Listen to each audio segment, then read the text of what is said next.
नमस्कार दोस्तों, आप देख रहे हैं न्यूज आर इंडिया 24। हम दिखाएंगे सच।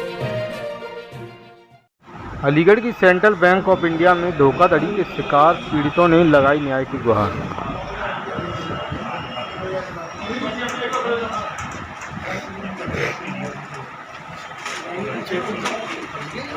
एक फर्जी है उसमें अपने एक मैं तो ये दे रखी है, एक फर्जी अपने काउंटर में डाल रखते हैं जिससे निकाल जाता है निकलता है और वो उसी की कल नहीं पता चली तो वो जो मैंने जो है एफडी के अगेंस्ट में जो लोन लिया था 9 लाख का रुपए का 9 लाख रुपए का लोन मुझे सैंक्शन हो गया। उसके बाद उन्होंने मुझसे ये कहा कि आप जो है इस एफडी को जो है तोड़ दीजिए, हम आपको पेंशन लोन दे देंगे। फिर उन्होंने 5 लाख का पेंशन लोन दिया और एफडी को मेरे करंट नवीन जो इंटरेस्ट चल रहा है उस पर रिन्यू की बात करी, लेकिन वो मुझे आज तक रिन्यू होकर के एफडी भी नहीं मिल पाई। और मेरा 5 लाख का जो लोन था जो उन्होंने सैंक्शन किया था उसको जो है उसी दिन किसी दूसरे के खाते में वो पैसा ट्रांसफ़र कर दिया। इस तरह से करीब 35 लाख से 25-26 लाख से ऊपर का पैसा जो मेरा टोटल 3 खातों से डेबिट हुआ, जिसमें 2 खाते मेरी बेटियों के हैं, एक मेरा अपना खाता है। और बैंक मैनेजर ने मेरी सारी किताबें ले ली, 4 किताब थी, एक मेरी है, 3 मेरी बेटियों की। वो सारी किताबें लेकर के वापस नहीं की और कहते रहे कि प्रिंटर ख़राब है, प्रिंटर सही हो जाएगा तब जो आपको ये दे दी जाएंगी। हम जो है ईद की छुट्टी में सारे प्रिंट आउट निकाल देंगे, सारी सबकी कंज्यूमर्स की एफडी निकाल देंगे, लेकिन इसके बाद में वो फिर कोई कुछ नहीं हो पाया। इसलिए हमें एंट्री के अगर पता हो जाती तो हमें पता लग जाता कि हमारा कहाँ फ्रॉड हुआ है। तो ये जानकारी आपको कब मिली कि आपके साथ इस तरीके का फ्रॉड हुआ है? ये इस तरह की जानकारी अखबार के माध्यम से, अमर उजाला, दैनिक जागरण वगैरह के अखबार हैं, उनके माध्यम से ही पता लगी, तभी हम बैंक में गए। आपका नाम क्या है? सचिन भारद्वाज नाम मेरा। क्या समस्या हुई आपके साथ? मेरे अकाउंट से 2 लाख रुपए निकल गए। मैं पहुंचा, मैंने भैया 2 लाख रुपए का मैसेज आया है मेरे अकाउंट से, तो बोले गलती से निकल गए, मैं कल तेरे अकाउंट में पहुंच जाएंगे। मैनेजर साहब के पास 29/10 से मैं रोज़ चक्कर लगा रहा हूँ, सीसीटीवी कैमरे फुटेज निकाल सकते हैं। मैंने बेटी के लिए कहा था 15 साल बाद अच्छे पैसे मिलेंगे, 15 लाख रुपए कुछ, तो उसकी पॉलिसी कराई थी, उसके 75,000 रुपये वो भी उनको दिए हुए कैश, उसका भी कोई जवाब नहीं है मेरे पास अभी तक। और फ़ोन पे द्वारा भी 75,000 रुपये की दिए गए हैं, वो भी नहीं है। आप बताइए, आपका नाम क्या है और आपकी क्या समस्या है? किन समस्याओं को लेकर आपने प्रेस कॉन्फ्रेंस करी है? मेरा नाम मुकेश लोधी है और यहाँ जो समस्या है, सबसे बड़ी गंभीर समस्या, यहाँ पर सभी व्यापारी हैं, पेंशनधारी हैं और जिनकी एफडी फर्जी हैं वो सभी लोग आए हुए हैं। क्योंकि औरंगाबाद में एक सेंट्रल बैंक ऑफ इंडिया है जिसमें सभी व्यापारी, सभी लोगों का खाता है वहाँ पर, और सभी लोग कई सालों से, कई वर्षों से उसमें खाता चला रहे हैं। कुछ वर्षों से उसमें कुछ घोटालेबाजी हो रही थी, लेकिन इसकी जानकारी हमें अंदेशा था लेकिन कन्फर्म नहीं था। बैंक मैनेजर से कुछ वर्षों से हम स्टेटमेंट मांगते, मैसेज को लेकर झगड़ा करते, हमें फर्जी स्टेटमेंट दिए जाते थे और हमें हमारे खाते में बैलेंस फर्जी स्टेटमेंट के द्वारा दिखा दिया जाता था। 27 तारीख को 27 तारीख को जब बैंक अचानक पहुंचे तो वहां देखा, वहां मैनेजर बैंक में उपस्थित नहीं थे। वहां पर आगरा के आए हुए एआरएम अधिकारी थे, तो उनसे जब चर्चा हुई तो हमने उनसे पूछा कि आप कैसे आए, तो बोले यहाँ पे एटीएम में पैसे नहीं जमा हुए हैं कई दिनों से, इसलिए हम यहाँ पर आए हैं। तो हमने कहा सर, हमने जो अपनी समस्या उनको बताई तो उन्होंने तत्काल प्रभाव से हमारे अकाउंट खाते के बैलेंस चेक किया, तो उसमें हमें पता चला हमारा बैलेंस 2-3 हज़ार रुपये रह गया, जिसमें करोड़ों का बैलेंस पड़ा रहता था।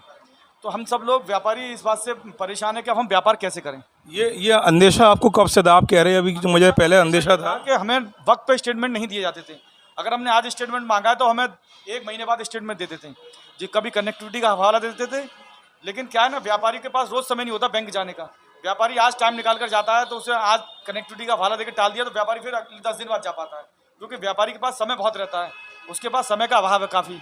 इसका नाजायज़ फ़ायदा उठाते हुए बैंक मैनेजर ने और बैंक प्रबंधक ने और बैंक पे जो विश्वास करके हमने काम किया उसको लेकर हम सबके साथ धोखा हुआ है।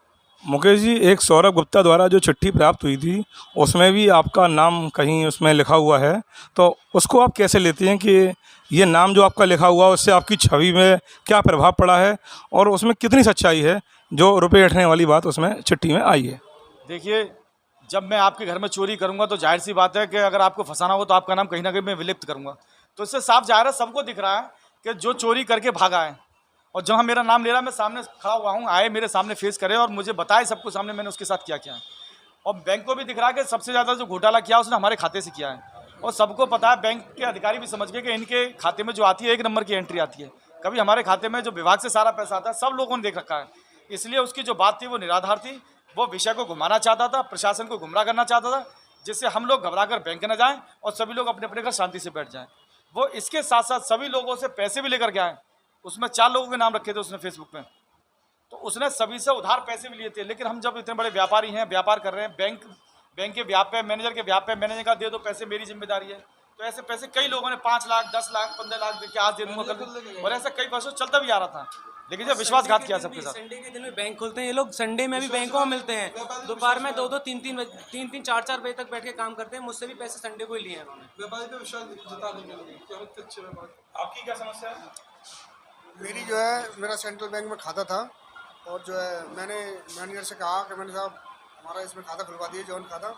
मैंने उसमें खाता खुलवाया, अपने सामने कहा कि हम आपकी FD बना देंगे 5 लाख रुपये। मैंने कई बार इनकार किया, उनसे मना किया, उन्होंने फ़ोन भी किया मेरे पास, कह रहे आप हमारी बात को इग्नोर कर रहे हैं, आप हमारी बात को समझे, हम भाई हमारी भी कुछ वैल्यू है।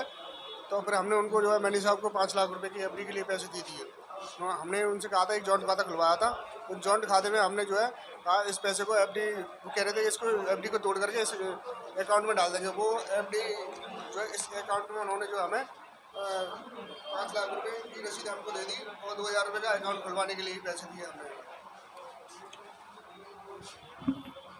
और कौन है? आपके संग क्या समस्या है? हमारा भी पैसा गायब हुआ उसमें से। कितने रुपये गायब हुए आपके? मेरी कंपनी थी सात मेटल कंपनी चला रहा था मैं 15 साल से। इनका फर्जी मुझे दिखाई दिया तो मैंने जो है ना 1 साल पहले अपने 7 मेटल का अकाउंट हटा लिया यहाँ से। दूसरी कंपनी बनाई मैंने श्री ओम राम हार्डवेयर, छोटे भाई के नाम से, सुनील कुमार शर्मा के नाम से। उसमें 22,80,000 की मेरी लिमिट थी।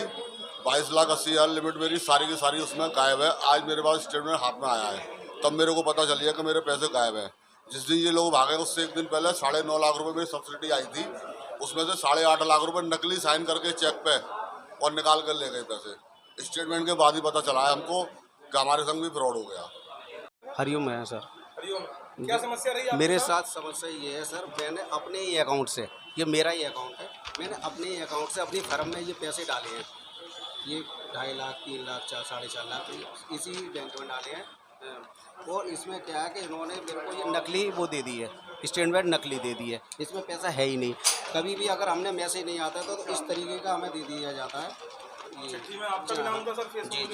जी, देखो इस तरीके। अब जैसे लास्ट में 22 तारीख में दिखा रहे हैं कि आपके में 10 लाख रुपए हैं, हम कह रहे हैं 20 लाख रुपए करीब होंगे, और जब 1-2 दिन बाद देखा तो इसमें 3,000 रुपये हैं। अब इस तरीके से दिया है ये मैसेज।